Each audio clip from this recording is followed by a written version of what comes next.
যাচ্ছেন, প্যান্ট পরেনি, শুধু জামা পরে ঘুরে বেড়াচ্ছেন। হ্যাঁ, এই রেডি হলাম, সেই দুপুরের পর থেকে আর আসা হয়নি।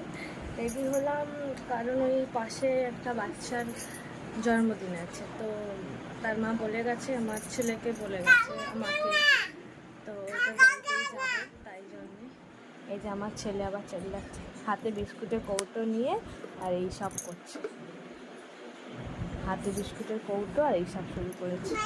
আবার এদিকে দেখতে এসেছে যে আমি কার সাথে কথা বলছি, কি বৃত্তান্ত সব দেখতে আসছে।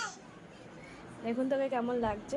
এখনও মাথা ফাটা ছাইনি, টিপও পরেনি, জাস্ট জামা প্যান্টটা পরেছে। আর আমি রেডি হয়েছি, তাতে তো খুবই যন্ত্রণা করছে, ভাবছি এখন কি করবো। রেডি হয়েও ভাবছি যাবো কি যাবো না, আর আমি না যেতে গেলে আমার বাচ্চাটা